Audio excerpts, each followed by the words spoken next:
Mesdames et messieurs, bonsoir et bienvenue à notre magazine Une heure du débat, Actu 60. Bienvenue dans le cadre de ce débat intelligent dont nous avons le plaisir de recevoir pour vous les Congolais qui vont réfléchir ensemble avec nous sur les questions qui dominent l'actualité. Le forum Katangais dont vous aviez réclamé, nous allons encore en parler tout au long de cette émission. Et puis sur cette question de l'Est, on ne sait pas à quel sens c'est voué. Les gens meurent au jour le jour, malgré les négociations, malgré des tractations, on ne sait pas que faire pour pallier à cette situation.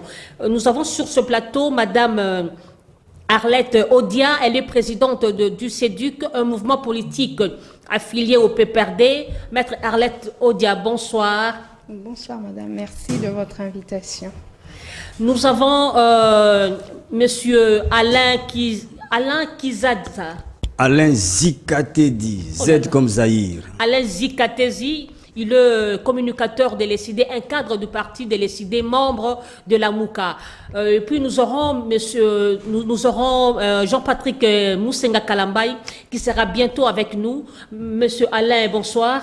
Bonsoir madame, bonsoir aux téléspectateurs, bonsoir à vous qui avez encore la passion du Congo. Nous sommes là pour décrypter essentiellement ce qui guette aujourd'hui la République démocratique du Congo. Donc pour nous, madame, c'est une fierté d'abord de vous remercier et de dire encore aux Congolais qui ne cessent de vous appeler pour parler des questions essentielles. Une fois de plus, merci. Je commence toujours avec vous. Quelle est l'actualité qui avait retenu votre attention tout au long de cette semaine, hormis nos deux sujets que nous allons débattre? Hormis nos deux sujets, parce que les deux sujets-là, l'un surtout est phare, et c'est ce qui nous préoccupe, c'est celui du Est. C'est vraiment une question qui nous touche tous et qui préoccupe même le commandant du peuple, le président Martin Fayulu Madidi. C'est ainsi que vous nous avez vu tout au long de cette semaine. D'ailleurs, c'était une résolution du bureau politique. Nous nous sommes dit il faut commencer à organiser des conférences de presse chaque mardi, parler exclusivement Est du Congo. Mais tout au long de cette semaine, madame, ce qui nous préoccupe, c'est l'incompétence au sommet de l'État que nous constatons. Vous savez, il y a un manager qui nous a dit attention à l'impréparation, à l'inopportunisme qui amène au chaos. Vous voyez comment est-ce qu'aujourd'hui, face à ce qu'on n'a pas pu gérer, vous voyez comment est-ce qu'aujourd'hui, je vous dis, les transports posent problème à la République démocratique du Congo. Et vous voyez l'impréparation, on ne sait pas comment chercher à capitaliser ce dont nous détenons, nous possédons aujourd'hui. Vous êtes un pays avec vos slogans extrêmement riches, géologiquement et sur tous les plans, mais regardez aujourd'hui comment vous êtes en difficulté pour pouvoir pallier à une situation si simpliste. Alors, nous disons que ça nous fait mal et ça montre à suffisance que si nous continuons comme ça, nous risquerons demain ou après-demain faire pied en République démocratique. Parce qu'aujourd'hui, là, déjà, il y a un problème qui guette la République, il y a un problème de transport, un problème très sérieux, mais aussi, vous de la Mouka aussi, vous avez la grande gueule, malgré tout ce qui traumatise la population. Avant d'arriver chez Maître Arlette Odia, vous ne marchez pas, vous ne revendiquez pas par rapport à cette question de transport en commun. J'allais encore préciser notre sujet phare, madame, l'aventure ambiguë que nous venons de constater au sein du Parlement. Nous, qu'est-ce qu'on n'a pas fait? On a proposé, vous vous souvenez, d'ailleurs, nous, avec le commandant du peuple, nous avons organisé une marche à l'intention de toutes les exactions qui se passent à l'est du pays. Mais vous avez vu comment est-ce que nous avons été gazés. Raison pour laquelle vous avez eu peur. Non, on n'a pas eu peur. Nous, vous savez, nous sommes de l'ADN de Tshisekedi Moulumba. On ne peut pas avoir peur de qui que ce soit. Nous avons déjà bravé la peur. Mais nous sommes devant les inconscients. Excusez-moi le terme, ce n'est pas une injure, c'est un qualificatif un peu placé. Je sais que nous sommes devant les inconscients, les gens qui ne voient que leurs intérêts, les gens qui ne veulent pas se soucier de la population. Donc, nous ne cesserons de continuer à faire ça. Nous continuons à marcher. Vous avez vu, On a fait des sit-ins, même pour réclamer ne serait-ce que les réformes consensuelles autour des lois pouvant nous permettre d'organiser les élections, des bonnes élections. Vous avez vu comment nous avons été gazés. Je dois aller chez Maître Arlette Odia. Maître Odia, vous êtes politique. Quelle est cette actualité qui a pu retenir votre attention tout au long de cette semaine? Un politique responsable a pour mission, n'est-ce pas, de penser sur tout ce qui va dans le sens de l'intérêt du peuple. Et comme l'a dit M. Alain, les citoyens congolais ont eu du mal et de plus en plus ont du mal à se déplacer, faute d'une prise en charge correcte on va dire, le secteur du transport. Il y a des avions qui ne sont plus disponibles. Les Congolais ne peuvent plus se déplacer. Tout ceci parce que d'abord, vous savez qu'il a été prise une mesure populiste, celle de baisser les prix des billets d'avion, sans que cela ne soit précédé par certaines mesures d'encadrement, à commencer par la dotation de la RDC de plusieurs avions, à commencer par correctement réguler la manière dont ces avions devraient être approvisionnés en kérosène. Cela a entraîné la difficulté de pouvoir se déplacer. Vous savez que quand on ne sait pas se déplacer, naturellement, on ne saura pas résoudre ses besoins sociaux de base. Il y a le déplacement sur place, soit parce qu'il n'y a pas suffisamment de bus, soit pour des provinces qui ne sont pas Kinshasa, soit parce qu'il n'y a pas des routes qui permettent les déplacements et des citoyens et des marchandises, donc les personnes et les biens. Tout cela pose un problème aux Congolais et ça nous touche au plus haut point. C'est ainsi que nous sommes en train de mener un combat, encore comme l'a dit M. Alain, en vue de l'alternance aux prochaines élections, parce qu'il est clairement démontré à ce jour que le leadership politique, il est faible au sommet d'État et que des mesures appropriées ne sont pas mises en place en vue de l'amélioration des conditions sociales des Congolais. Le leadership au sommet de l'État est faible. Apparemment, nous avions connu la même chose au régime précédent. Mais Maître Arlette Odia, votre mouvement politique s'est affilié au PPRD. Il n'y a pas une contradiction. Il n'y a pas de contradiction. Vous n'allez pas vous engouffrer davantage. Il y a une nuance entre ce qui est fait et ce qui est rapporté. Et pendant la gouvernance du PPRD, souvenez-vous que c'était l'opposition qui rapportait des faits qui étaient tout à fait contraires à la réalité sur terrain. Figurez-vous que lorsque l'UDPS, aujourd'hui au pouvoir, hier dans l'opposition, parlait de la question sécuritaire de l'Est du pays, mais il vous disait que c'était Kabila qui en était l'instigateur, c'est Kabila qui entretenait d'ailleurs cette guerre, qu'il devrait partir, parce qu'une fois parti, la paix reviendrait de manière automatique à l'Est du pays. Ça va faire 4 ans que Kabila n'est plus au pouvoir. Ça va faire 2 ans que Kabila n'a plus, selon le président Tshisekedi, que Kabila n'a plus de majorité parlementaire. C'est que si c'était vrai ce que disait l'UDPS à l'époque, il devrait y avoir automatiquement la paix à l'est du pays. Mais les guerres et les tueries continuent, un peu comme pour dire qu'il faudrait que cela revienne, parce qu'à leur époque au moins, la situation était maîtrisée. Alors c'est ainsi que je vous dis qu'il y a une nuance entre ce qui était et ce qui était rapporté. Et il est clairement démontré à ce jour que les conditions de vie des Congolais vont de mal en pire. C'est-à-dire qu'il y a une nuance entre des mauvaises conditions de vie des Congolais et la dégradation de ces mauvaises conditions de vie. Donc, le régime qui est en place à ce jour nous amène vers... tout est en train de s'empirer, madame, pour les Congolais. C'est ainsi que, partant de l'expérience du PPRD au pouvoir, partant de son expérience dans l'opposition aujourd'hui, nous sommes tout à fait convaincus qu'il va assurer l'amélioration des conditions de vie une fois au pouvoir aux prochaines élections. Espérons bien. Je vous retiens toujours par rapport à notre premier sujet. Parlons sur le forum katangais. Maître Arlette Odia, il y a eu le forum katangais, il y a eu des langues qui se sont levées, un complot contre la République. Nous avons constaté la réconciliation entre celui qu'on a traité de Judas et celui qu'on avait traité de tricheur, je ne sais pas quoi, entre les deux. Que cache cette réconciliation?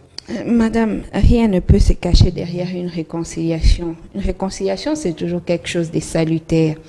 Il nous arrive tous de nous diviser sur un point donné, même en famille, et le souhait de tout celui qui veut aller de l'avant, c'est de voir les gens qui hier s'étaient divisés se réconcilier. Maintenant, dans les cas d'espèce, est-ce qu'on doit parler des réconciliations? Peut-être pour les autres, notamment la famille politique du président Katumbi.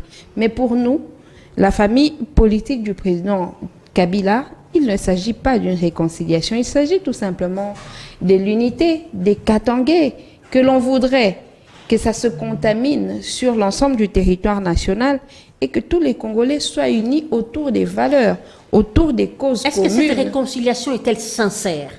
Mais je commence par vous dire qu'il ne s'agissait pas pour nous d'une réconciliation. Mais je comprends votre inquiétude. Parce que ceux qui veulent de la réconciliation, notamment le président Katumbi, il doit rassurer les Congolais, les Katangais d'abord, et ensuite les Congolais, qu'il voudrait d'une réconciliation sincère. Pourquoi on doit parler de cette réconciliation s'agissant des Katumbi? C'est au regard de son attitude au moment où il décidait de quitter Joseph Kabila. Aujourd'hui, tout le monde a compris que l'objectif ultime pour Moïse Katumbi, c'est tout simplement accéder à la magistrature suprême. Il était hier avec Joseph Kabila, pensant être le dauphin, on va dire comme ça, de Joseph Kabila. Étant donné qu'il n'était pas désigné pour cela, il a pensé que quitter Joseph Kabila lui garantirait cet avantage. Il a dû s'associer avec d'autres, notamment à Genève, avec les opposants. Et ensuite, ça n'a pas marché. Il s'est associé avec Félix Tshisekedi à l'Union sacrée. Ça n'a toujours pas marché. Aujourd'hui, je pense qu'il est en train de regretter et se dit que s'il avait continué avec le PPRD ou s'il avait continué avec Joseph Kabila, il serait pratiquement parmi les personnes les mieux placées pour prendre la magistrature pour le compte du PPRD. Maintenant que lui dit n'est pas courir derrière ses fonctions, maintenant que lui dit être président d'un parti politique qui peut l'amener à ses fonctions, ben c'est à lui d'être sincère envers le président Kabila quand il dit que la réconciliation n'a rien à voir avec les ambitions politiques et que c'est tout à fait de la fraternité. Envers Kabila. Mais parce que Kabila n'a jamais rien fait de travers à Moïse Katumbi. Absolument pas. Lui traiter de Judas, à tel point, on a tous su que non, Moïse Katumbi n'était pas congolais. On a même baptisé le nom de Soriano. Tout ça, c'était le PPRD. Madame, vous vous souvenez de l'histoire de Judas? C'est qui est Judas? C'est celui-là, ce frère de Jésus-Christ, parmi ses apôtres, qui l'a trahi à l'égard des adversaires. Est-ce que Katumbi n'a pas fait la même chose? Parce qu'il était parmi les personnes de confiance de Joseph Kabila. Il a dit aux Congolais que Kabila voulait d'un troisième mandat. C'est où que Kabila lui avait dit? Parce que Kabila n'a jamais postulé pour le second mandat. Pourtant, c'est Moïse Katumbi qui le disait à tout le monde. Mais il y avait les velléités de se présenter encore au troisième mandat. C'est justement Moïse Katumbi qui vous a amené à croire à ces choses-là. Pourtant, c'était faux. Kabila n'a jamais pensé au troisième mandat et dans le fait, concrètement, il n'avait pas postulé en vue de ces troisième mandats, contrairement à ses homologues. Vous vous souvenez qu'en Côte d'Ivoire, ça a été le cas un peu partout. Mais ensuite, quand vous dites qu'il faudrait présenter que la réconciliation soit sincère, parce que du côté du président Kabila, on avait présenté Moïse Katumbi comme un étranger, mais est-ce qu'il n'était pas étranger? C'est là la question. Qui donne la nationalité? C'est l'État. Au moment où on se rendait compte du fait que Katumbi n'était pas congolais, mais justement c'était à l'époque où l'État congolais lui avait déjà ravi son passeport. Et malgré le fait qu'il n'avait pas de passeport, il voyageait. Il visitait le monde un peu partout. Vous ne vous êtes jamais posé la question si c'était sur base de quel passeport, mais justement parce qu'il était convaincu qu'il n'avait pas de passeport congolais.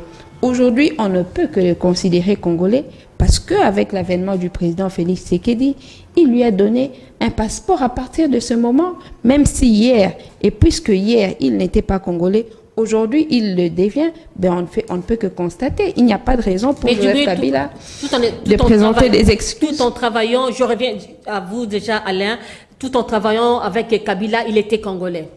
C'est un peu compliqué. Madame, qu'est-ce qui prouve la nationalité congolaise? C'est le fait de détenir un passeport congolais. Il l'avait, oui ou non? Bien sûr qu'il l'avait. Et à une certaine période de l'histoire, comme lui-même l'a toujours reconnu, qu'il est de père juif, de mère, ça pose un peu problème de ce côté-là. C'était suffisant pour que l'État congolais lui retire le passeport. Et à partir de ce moment, il ne pouvait plus porter la nationalité congolaise. Merci. Avant qu'il lui soit retiré son passeport, il était clair qu'il pouvait prétendre être congolais. Merci. Et à ce jour, comme il est détenteur d'un passeport congolais, on constate que le président Tshisekedi lui reconnaît cette nationalité, et bien il ne revient pas à un autre Congolais de la lui dénier. Merci beaucoup. Alain, vous êtes cadre de la MOUCA, précisément du parti cher Martin Fayoulou de l'ECD. Il y a eu le forum Katongé. Les questions se posent. Est-ce que ce forum Katongé n'entraîne pas le tribalisme? Pourquoi pas ce forum n'a-t-il pas... Nous avons constaté l'absence de Jean-Marc Abound dans ce forum. Nous avons constaté l'absence de qui Même Guylaine Nyembo. Guylaine Nyembo. Sont nombreux. Kalev. Est-ce que cache... C'est la même question. Que cache ce forum Katongé? Madame, avant de répondre à votre question, j'allais un peu... je ne dirais peut-être pas corriger, mais beaucoup plus revenir alors à ce que madame a dit ici. Et vraiment, c'est certaines préoccupations n'ont pas rencontré mon assentiment. Allez-y, vous êtes libre. Lorsque madame dit que monsieur Chilombo a reconnu à monsieur qui est Katumbi la nationalité congolaise. Mais est-ce que je me pose la question, je sais que je suis en face d'une juriste qui est juste des pratiquants. Est-ce que c'est à M. Félix de reconnaître la nationalité à quelqu'un? Je dirais non. Je dirais pas. Il y a des lois. Des lois qui précisent la nationalité congolaise. D'ailleurs, madame ne peut peut-être même pas me contredire. Lorsqu'elle dit que la nationalité congolaise ne peut être constatée que par l'obtention ou la détention des passeports. Moi, je dis non. Vous pouvez aussi avoir la nationalité, comme les passeports congolais, mais vous n'êtes pas dans la nationalité congolaise. Parce que l'article 10 de la Constitution nous dit que la nationalité congolaise est une et exclusive. Donc, pour nous, notre nationalité congolaise, elle est jalouse. Vous ne pouvez pas la détenir et détenir une autre nationalité. Même si vous en détenez ces passeports-là, mais que vous avez une autre nationalité, d'office, vous cessez d'être congolais. Alors, il y a certaines sources qui nous ont démontré que M. Katumbi détenait encore un autre passeport. La question que nous nous posons en tant que scientifiques est celle de savoir, M. Katumbi ayant détenu des passeports, faut-il le considérer toujours comme congolais? Article 10 me dit non. Alors, sur cette question-là, je crois qu'il y a c'est vraiment clair comme de l'eau dans le vin, dans le verre, pardon. Mais il y a une précision par rapport à la réconciliation katangaise que nous traitons de l'hypocrisie. Et pour nous, c'est une vaste blague. Une vaste blague, parce que ce qui s'est fait là, c'est violer même la Constitution de la République. Vous savez, lorsqu'on parle de la réconciliation, nous sommes africains, nous sommes bantous. Pour nous, dans une même maison, on peut se battre, on peut se chamailler, mais au finish, comme nous sommes les enfants maison, rien n'empêche qu'entre nous, qu'on se réconcilie. Mais là où ça blesse, là où ça nous inquiète, madame, ce sont les résolutions de cette attente-là. Madame, lorsque les gens oublient, parce que là on a constaté qu'il y a une illusion de grandeur, une illusion de considération absolue. Lorsque nos sœurs et frères constatent et croient que les Katanga peuvent vivre seuls sans les autres, ce n'est pas nous, madame, qui avons fait en sorte que nous quittions de 11 provinces à 26 provinces. C'est M. Kabila. Il a tout fait sous prétexte qu'on voulait diluer la teneur managériale de ce que Katumbi représentait. Ils ont fragmenté le pays. Aujourd'hui, les mêmes personnes reviennent pour nous dire non, Katanga ne sera plus en 4 provinces, maintenant ce sera un Katanga ou une Katanga en termes de provinces. Mais madame, on se moque de qui? Vous quittez encore là, c'est là où ils ont encore énervé la Constitution. Ils veulent fédéraliser Katanga. Mais c'est encore grave. Madame, interrogez l'histoire. Interrogez l'histoire. Nulle part où on vous dira que Katanga a été construit seul, rien qu'avec la main-d'œuvre katangaise. Veuillez conclure. Ou en termes de ressources, rien que Katanga qui a produit Katanga à être Katanga. Permettez-moi, ce n'est pas la tautologie, mais peut-être que je peux appeler ça même pléonasme. Madame, est-ce que vous savez que même la Chekamine aujourd'hui fonctionne avec l'électricité émanant du Congo central? Est-ce que vous savez que nos aïeux ont utilisé les caoutchoucs et autres ressources que nous avons là, à l'époque qui faisait encore le temps, pour que Katanga soit Katanga aujourd'hui? On vous dit même de quelle manière où nos frères du Grand Kassai ont contribué pour que Katanga aujourd'hui revienne à cette place. Maintenant, c'est là où nous sommes inquiets, madame. Nous ne pouvons pas accepter une autre sécession dans ces pays. Merci. Tchongo a voulu faire ça. Tchombe, pardon, a voulu faire ça. Il a échoué en complicité avec les Belges. Et nous disons aujourd'hui, madame, que toutes ces résolutions-là, c'est une distraction et nous n'accepterons pas ça. Merci. Si M. Kabila et M. Katumbi veulent se réconcilier, tant mieux. Mais qu'on n'arrive pas à nous distraire avec des résolutions farfelues pour pouvoir chercher à barrer la route à une démocratie digne de son nom. Alain, nous signalons que le troisième invité vient déjà d'arriver. Il s'agit de M. Jean-Patrick Moussenga Kalambayi, le secrétaire général adjoint du parti de la DECO. Jean-Patrick Moussenga, bonsoir. Bonsoir madame, bonsoir à tout le monde, tous mes co-débatteurs d'aujourd'hui.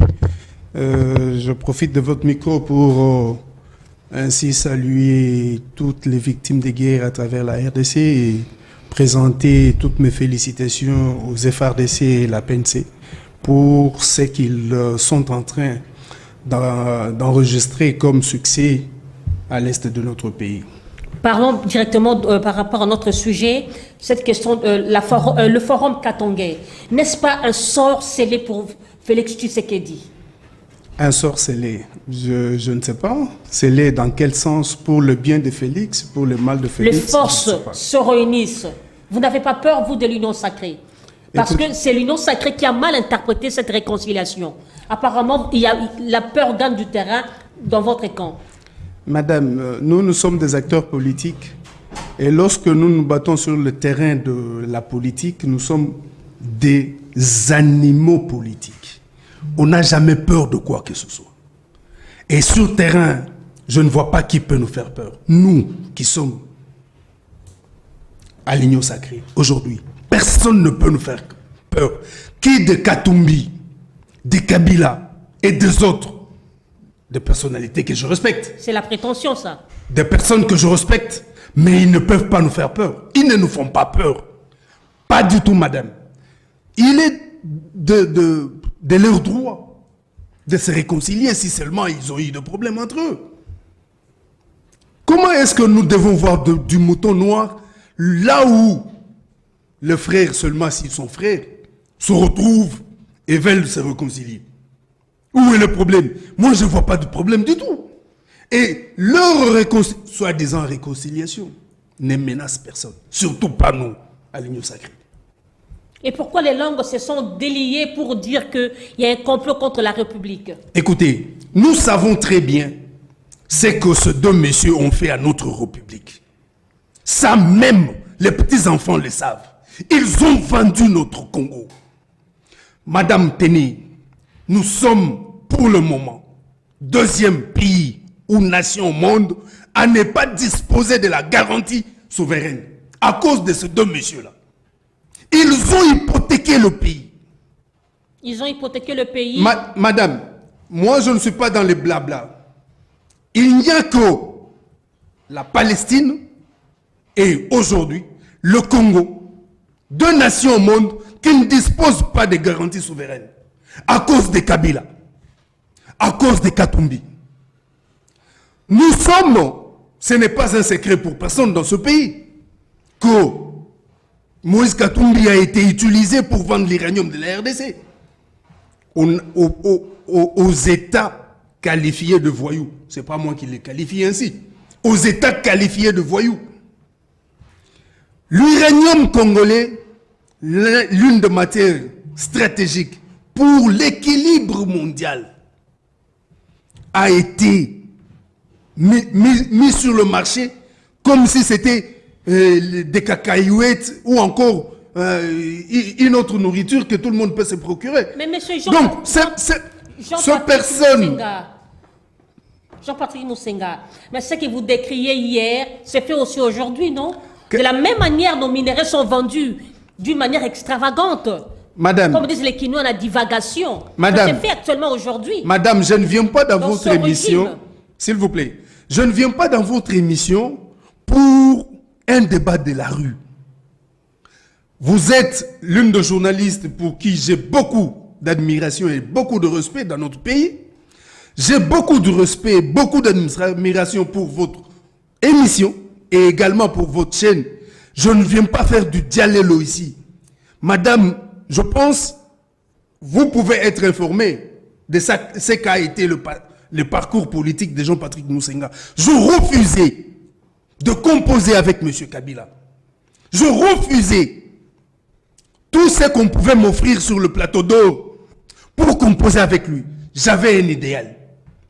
Moi, lorsque j'ai quitté l'armée et la police, je me suis dit, aucun parti politique de ceux qui ont tué notre peuple, qui ont violé nos sœurs et nos femmes, ne peut être un parti dans lequel moi je peux adhérer. Je refusais de composer avec les fossoyeurs de la RDC. Aujourd'hui, nous avons hérité d'un système que nous sommes en train de démanteler. Que personne ne vienne dire que rien n'a changé depuis que nous sommes au pouvoir. Je sais, je n'ai pas l'appréhension de dire que tout est déjà bien, Félix a terminé, le Congo est sur les rails. Non, loin de moi l'idée de dire cela. Mais voir l'état dans lequel on a trouvé le pays. Madame, tenez, je suis le premier Congolais à dénoncer ou à pouvoir dénoncer les détournements qui étaient à la Banque centrale. J'ai dénoncé cela depuis l'an 2020. J'ai même démontré qu'il y avait 600 millions de dollars qui avaient disparu dans la Banque centrale. Veuillez conclure. Alors, dire que nous sommes en train de faire ce que nous avions décrié hier, madame, ce n'est pas correct. Ce n'est pas honnête. S'il y a des personnes dans notre pays ou dans notre ville qui ont l'intention de pouvoir dire cela, eh bien, je leur demande de bien voir. Des carrés miniers sont vendus, sont distribués. Vous n'avez plus la Madame, parole. les carrés miniers, ce n'est pas avec nous que cela a été distribué ou vendu. Vous n'avez plus la parole. Nos forêts ont été vendues. Vous savez qu'avec l'arrivée au pouvoir de Félix Tshisekedi, on a récupéré les bornes pétroliers, on a récupéré quelques mines qui étaient avec Gettler. On a réquisé les contrats de forêts qu'ils avaient hypothéqués comme ça parce qu'ils étaient dans les affaires. Et tout ça, les gens ne voient pas. Je leur demande de porter des lunettes. Merci beaucoup. Alain, nous sommes avec vous par rapport au second sujet. Nous commençons avec vous. Par rapport à cette question de l'Est, l'insécurité qui sévit actuellement, Alain, quel regard critique portez-vous par rapport à cette situation? Madame, vous savez... Jour le jour, malgré les négociations, mais rien ne change. Que ferions-nous? Je suis sidéré. D'ailleurs, je le suis plusieurs fois, à chaque fois que je suis avec mon frère sur un même plateau. Vous savez, je l'ai connu, certes. C'est un militant. C'est quelqu'un qui s'est battu et qui continue à se battre, malgré il a choisi l'axe du mal. Aujourd'hui, madame, lorsqu'il vous dit, je reviens dans ses propos, je reviens dans votre question, madame, mais lorsqu'il dit qu'ils n'ont pas peur, ils ont peur de personne. Oui, on comprend.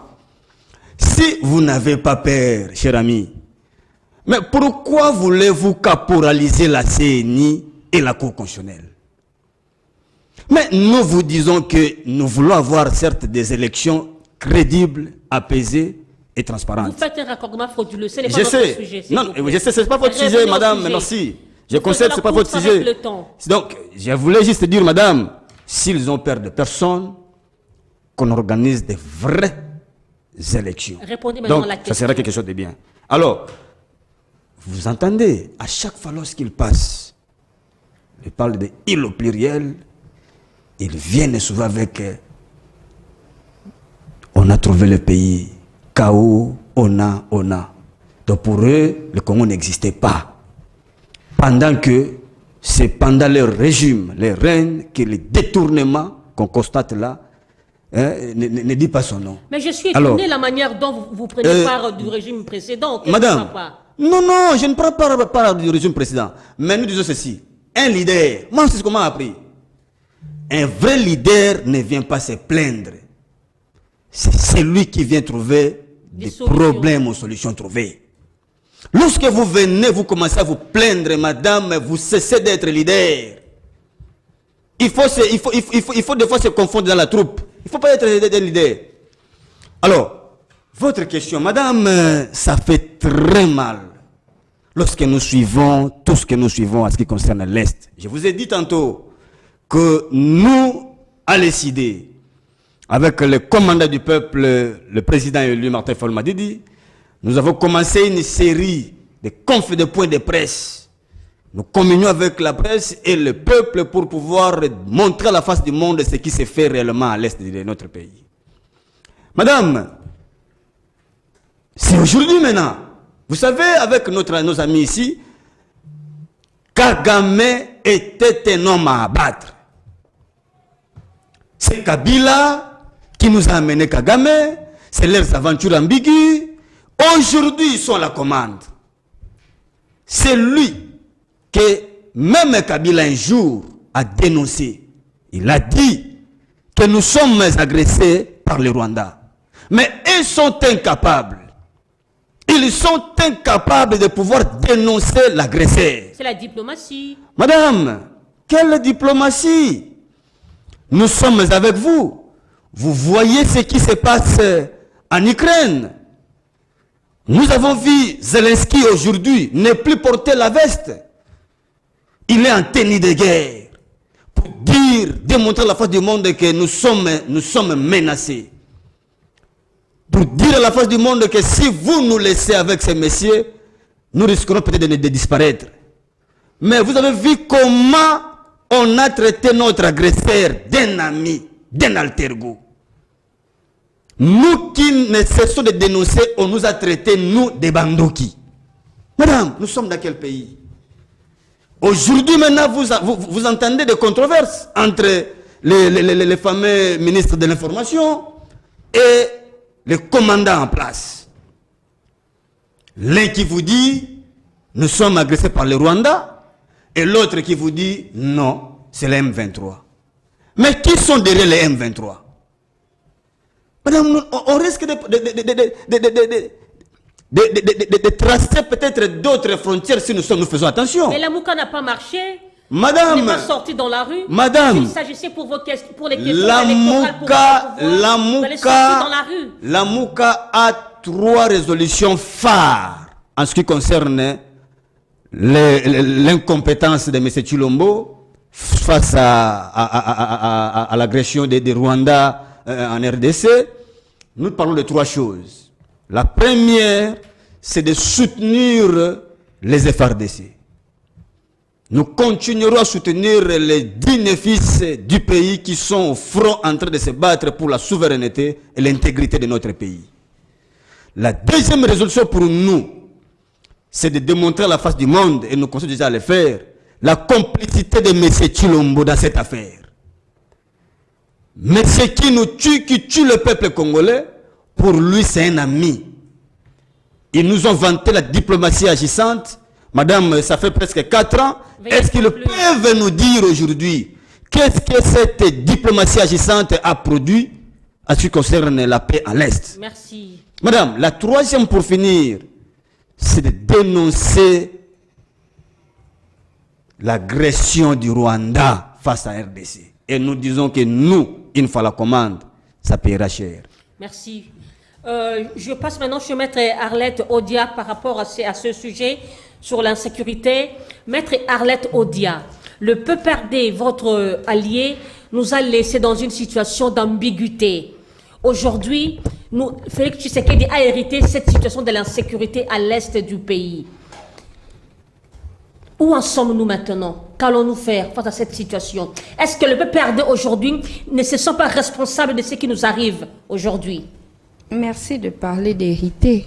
Vous dites que le président Tshisekedi a hérité cette situation. Tant mieux. Mais le PPRD l'a aussi hérité, madame. Vous savez qu'il a fêté ses 20 ans cette année. Mais la guerre à l'est du pays date d'il y a plus de 20 ans. C'est l'AFDEL qui est venu avec ça, l'AFDEL, le père de... Vous êtes responsable de vos propos. Vous êtes responsable de vos propos. Je ne parle pas au nom de l'AFDEL. Je suis, comme vous l'avez dit, affilié au PPRD. Je réponds à votre question pour vous dire que le PPRD a également hérité de la situation. Et il s'est battu. Méfiez-vous du discours de la victimisation, du discours de la diabolisation qu'a fait l'opposition d'hier. Je vous ai dit, madame, que hier, l'UDPS, dont l'opposition disait que la guerre de l'Est était entretenue par Joseph Kabila parce qu'il était rwandais et qu'une fois qu'il ne serait pas au pouvoir, que la guerre va se résoudre de manière automatique. Ils sont arrivés au pouvoir sans plan, sans projet, sans stratégie pour finir cette guerre à l'Est. Aujourd'hui, les discours changent. Ça veut dire que ils vous disent que c'est une guerre héritée.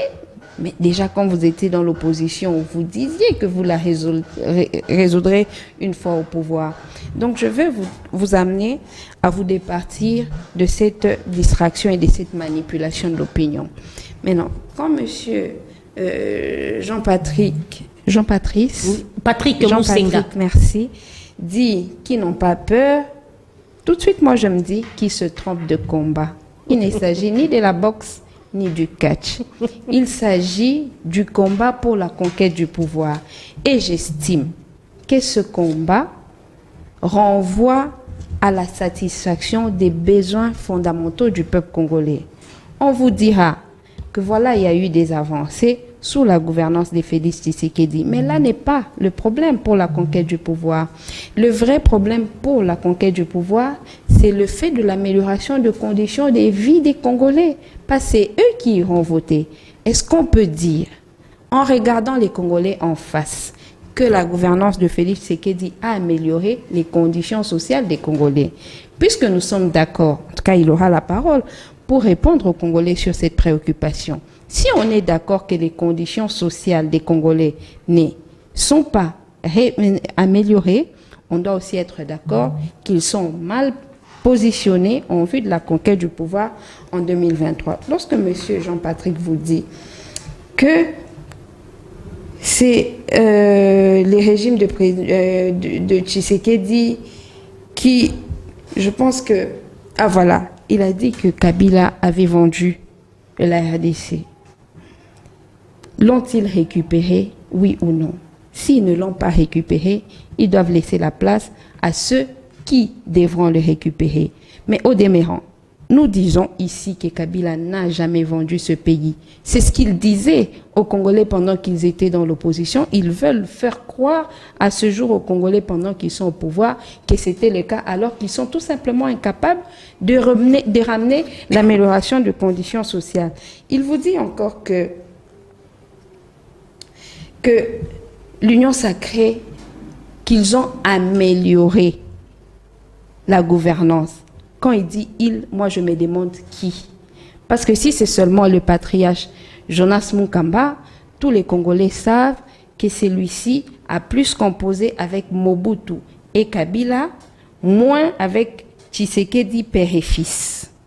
Il ne faut pas confondre Félix Tshisekedi ou Étienne Tshisekedi avec tous ceux-là qui sont venus du FCC, qui sont venus de l'AMP, qui se sont retrouvés par coup de baguette magique au sein de l'Union sacrée.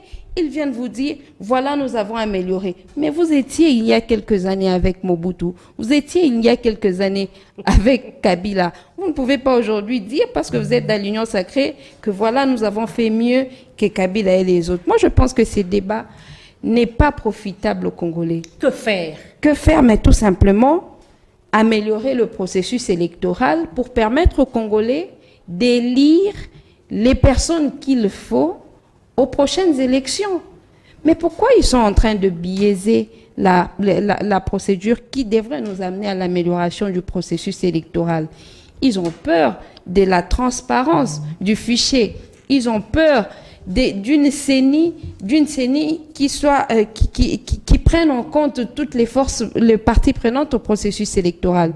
Ils ont peur d'une cour constitutionnelle qui va rassurer toutes les parties prenantes au processus électoral. En tant que leader, femme politique, oui, madame, qu'est-ce que vous aviez pu faire face à cette situation? Est-ce que vous êtes sorti dans la rue pour revendiquer? Est-ce que faudra-t-il chasser l'ambassadeur rwandais ici dans notre pays? Que faut-il faire? Parce que les gens continuent à mourir au jour le jour. Justement, je vais d'abord vous dire que le 13, je pense, novembre 2021, nous avons été dans la rue, dans le cadre de manifestations du Bloc patriotique, pour notamment exiger des mesures appropriées s'agissant de la situation de l'insécurité à l'est du pays. Vous savez que ceux qui sont au pouvoir, ils n'écoutent personne. Ils n'écoutent rien, ils ont pratiquement institué une dictature. Et c'est quoi la dictature? C'est le fait d'instituer la pensée unique, de ne pas se montrer sensible à la vie contraire. Et c'est ce que nous vivons.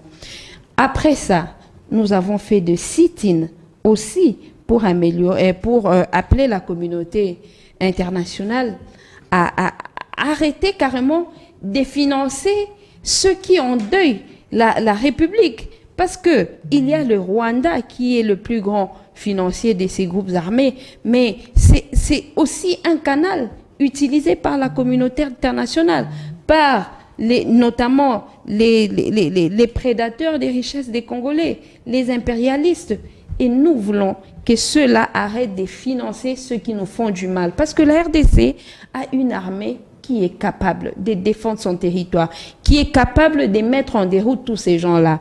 Malheureusement, ils tirent leur force de ceux qui les financent. Et nous sommes en train d'interpeller la communauté internationale. Mais pour les jours à venir, madame, la solution ne sera que de mettre Félix Tshisekedi de côté et de mettre des responsables qui peuvent améliorer les conditions sociales des Congolais. Merci beaucoup. Jean-Patrick Monsenga, le chef de l'État avait dit dans ses propos qu'il se sentirait chef de l'État. Il sera considéré président de la République le jour où l'insécurité reviendra à l'est du pays. Qui trompe qui?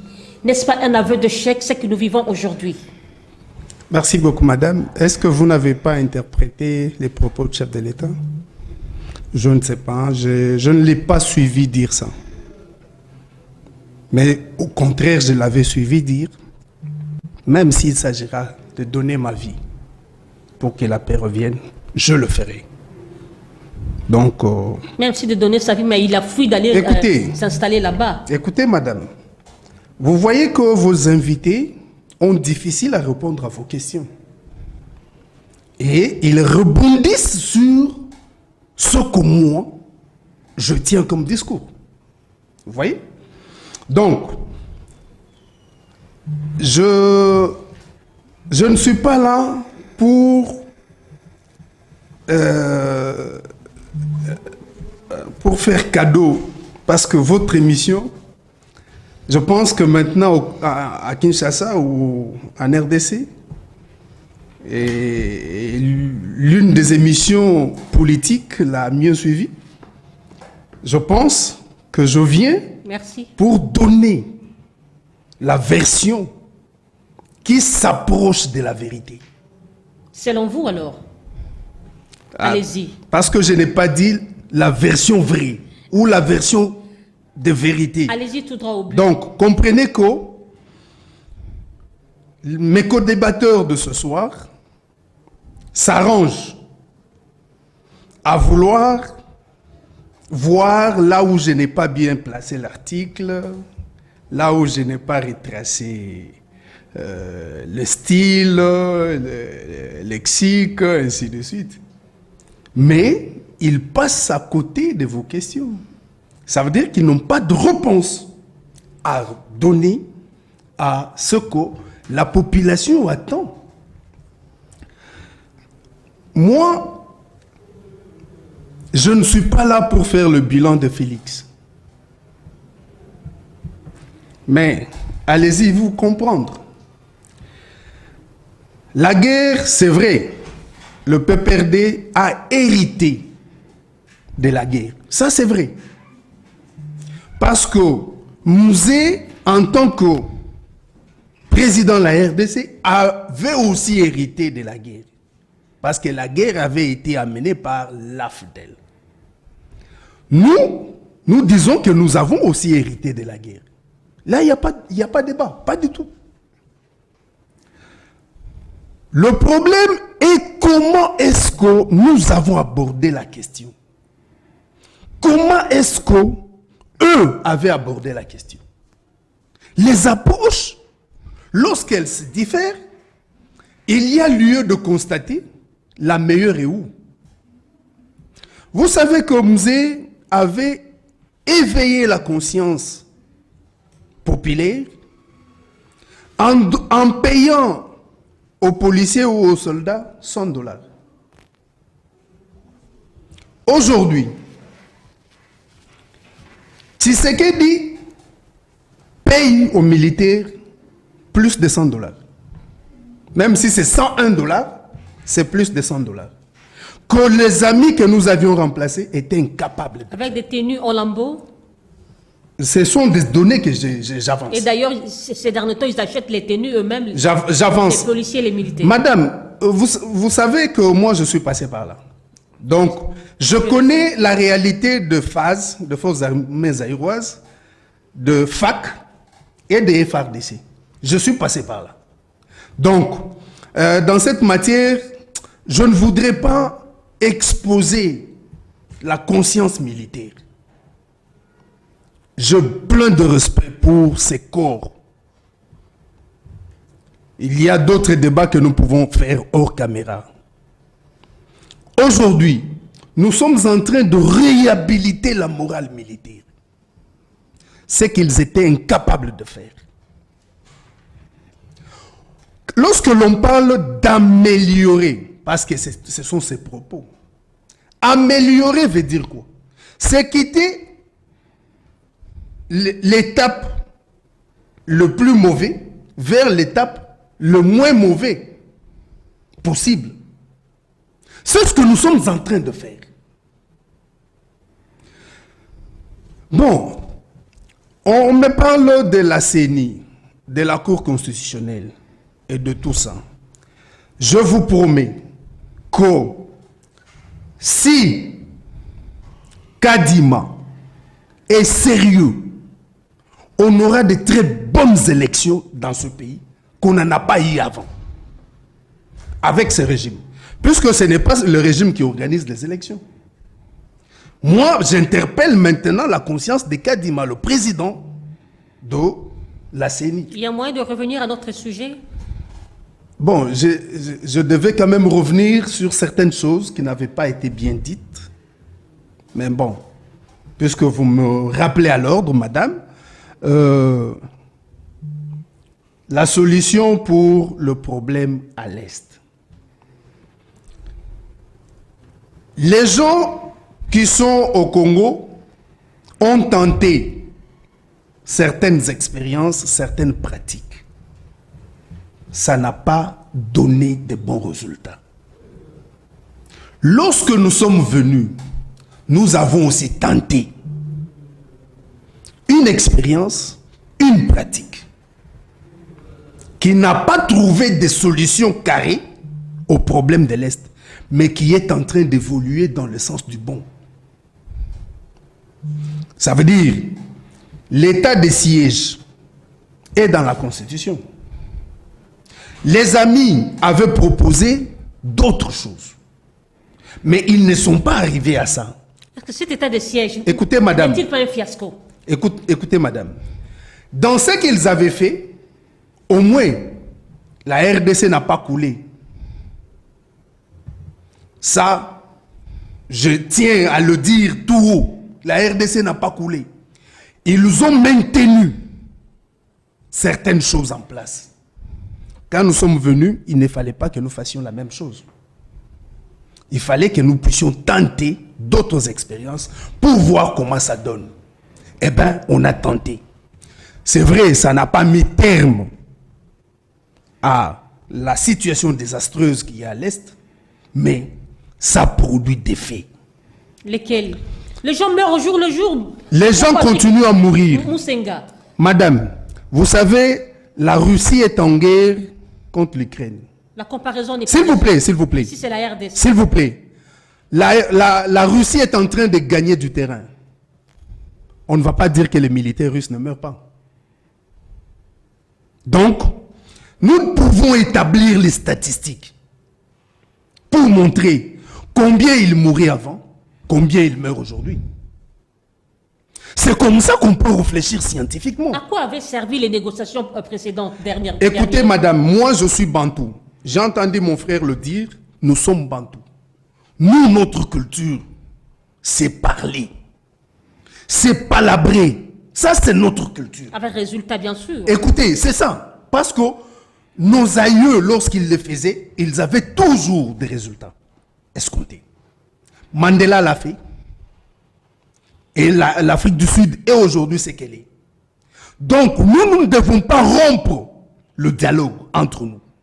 Sinon, ce sera une culture importée d'ailleurs.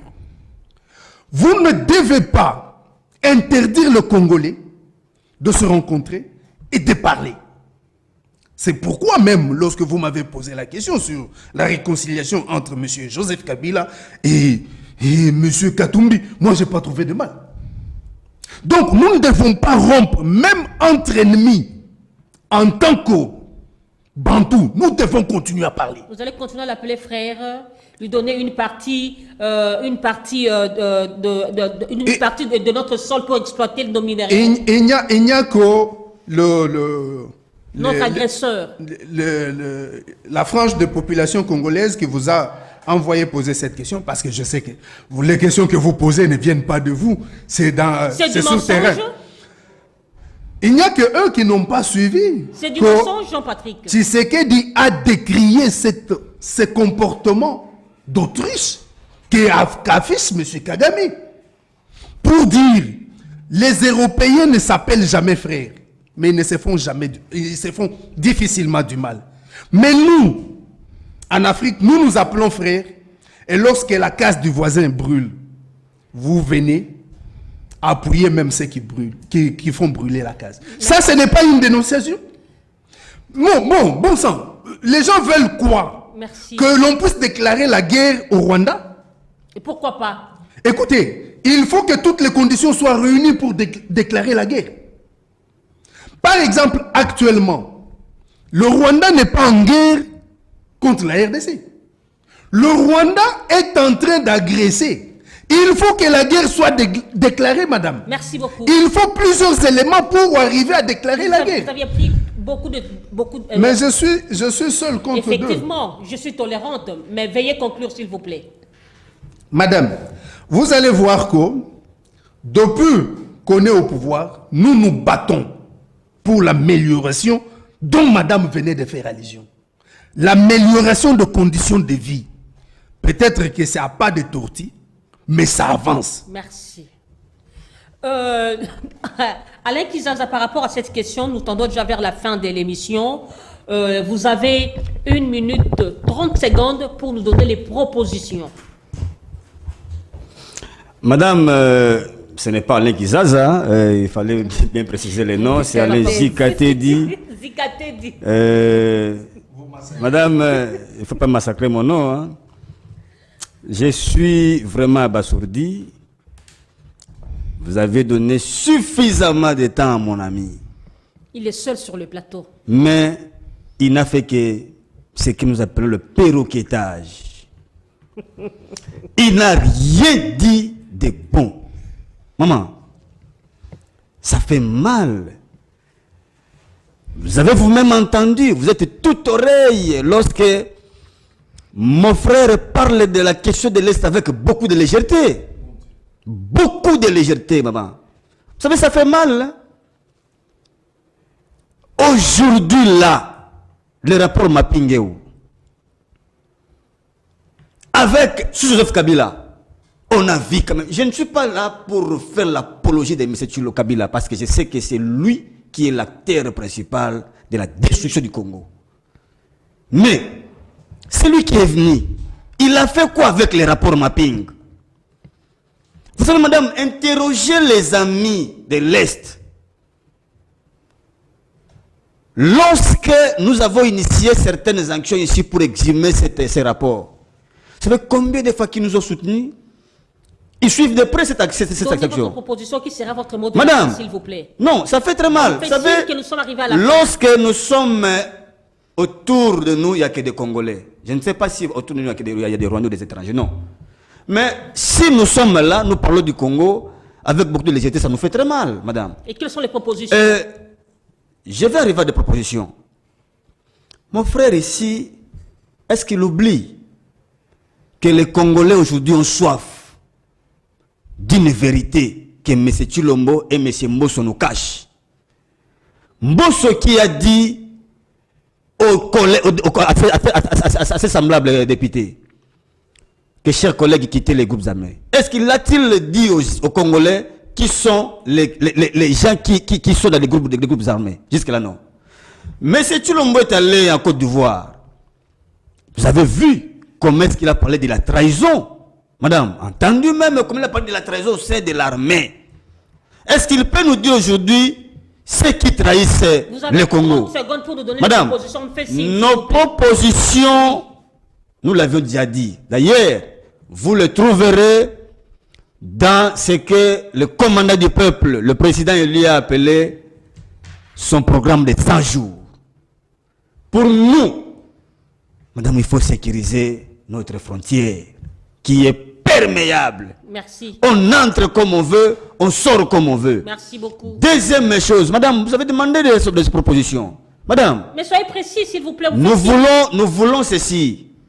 Si nous sommes capables aujourd'hui, parce que déjà l'ennemi est connu, l'agresseur est connu, qu'est-ce que nous attendons, madame, pour déclarer la guerre au Rwanda? Merci beaucoup. Et il faut mettre fin à cette aventure de ce que nous appelons l'état de siège. C'est une aventure ambiguë qui nous fait consommer l'argent pour rien. Merci beaucoup. La maître Arlette Odia, vous allez nous donner les propositions qui sera aussi votre mot de la fin. Au grand mot, grand remède. Que ferions-nous pour que la guerre prenne fin à l'est du pays? D'accord, madame. Je vais commencer par répondre rapidement à monsieur Alain Patrick. Lorsqu'il dit que les autres invités n'ont pas à dire, on ne fait que rebondir sur son discours, mais justement parce que lui est au pouvoir. Nous devons déconstruire le mensonge qu'ils sont en train de dissimuler, qu'ils sont en train de dire aux Congolais, même si d'ailleurs les Congolais sont suffisamment lucides pour comprendre que c'est pas vrai.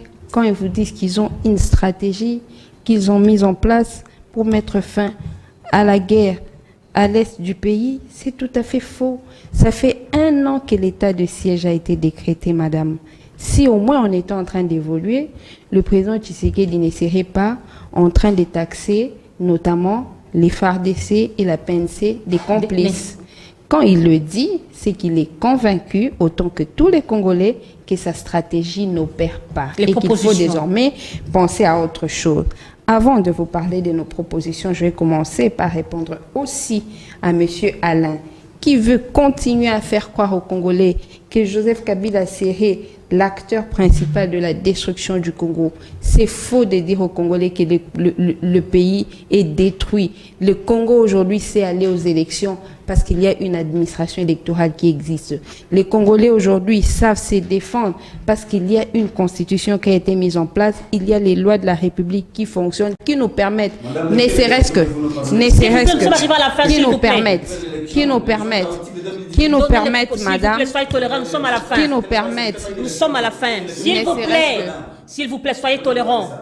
Qui nous permettent, ne serait-ce que de pouvoir vivre en communauté. Alors, ce qui reste à faire, moi, je suis en train de constater, au même titre que tous les Congolais, que ce n'est que encore lui, sa famille politique qui viendrait continuer là où il l'avait laissé, parce qu'il avait pensé que son opposition pouvait faire mieux. Alors, pour nous, les pistes de solutions s'agissant de l'Est du pays, bien sûr que nous avons la même opinion étant opposants. Nous pensons qu'il faut déclarer la guerre au Rwanda. Nous pensons qu'il faut attaquer ces rebelles jusqu'au dernier retranchement. Et c'est ce dernier retranchement qui va nous indiquer noir sur blanc que le Rwanda est en train de financer les groupes rebelles et qu'il y a des impérialistes qui financent à leur tour les Rwandais pour déstabiliser la RDC. Merci, c'était votre mot de la fin. Jean-Patrick Moussenga, vous avez 1 minute pour conclure les propositions qui sera votre mot de la fin.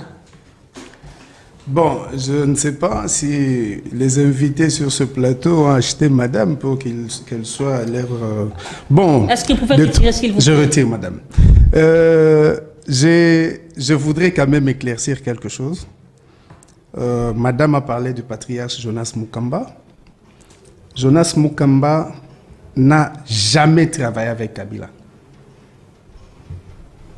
Jonas Mukamba a travaillé avec le maréchal et d'ailleurs, il a 92 ans, il s'assume, il dit qu'il est moboutiste jusqu'aujourd'hui. Il n'a jamais nié ça. Il assume l'actif et le passif. Il a été beaucoup sollicité par le régime de Kabila, mais il n'a jamais travaillé avec Kabila. Ni Kabila père, ni Kabila fils. Lorsque l'on dit qu'il avait combattu Etienne Tshisekedi, bon, peut-être sur le plan idéologique. Veuillez conclure, faites vos propositions, s'il vous plaît. Donc, il ne fallait pas que je laisse ça passer comme ça. Vous voyez, les gens qui parlent en mal de l'état de siège sont les alliés du M23 et des Codeco. Parce que c'est Codeco et M23 qui ont formulé la première revendication d'élever l'état de siège. Donc, qui parle dans ce sens-là, il est avec Codeco. Et avec Pour nous, nous souhaitons que l'état de siège étant une œuvre humaine, qu'on puisse l'évaluer. Parce que tout n'est pas clean dedans. Mais que l'on puisse corriger et continuer dans ce sens-là jusqu'à la fin. Merci. Et ma proposition à moi, je l'ai même faite au chef de l'État. Nous devons arrêter avec cette histoire d'armée élitiste, armée moderne. Merci. Nous devons appliquer ce que la Chine a fait quand elle n'avait pas de moyens. Merci. Ce que les autres ont fait. Je proposais que nous puissions avoir une armée populaire. Jean-Patrick, merci beaucoup. Mesdames et messieurs, nous sommes arrivés à la fin de cette émission. Le débat était houleux, mais intelligent. Nous disons merci à Maître Arlette Odia, présidente du CEDUC. Merci beaucoup, madame. Alain Zikatedi, de décider, merci. Merci, madame. Zikatedi. Zikatedi. Jean-Patrick Moussenga Kalambayi, CGA à la déco, parti cher. Je suis président d'Avovig, madame. Vous êtes CGA je suis président national d'Avovig. Merci beaucoup. Mesdames et messieurs, merci à Enoch Mbala, merci à Laïté Moutonge, merci à vous qui nous suivez à partir de Kitambo, précisément chez Allegriac. Merci à la famille Koyangele, merci à Gina. Que Dieu bénisse la République démocratique du Congo et que Dieu garde son peuple. Au revoir, Inch'Allah.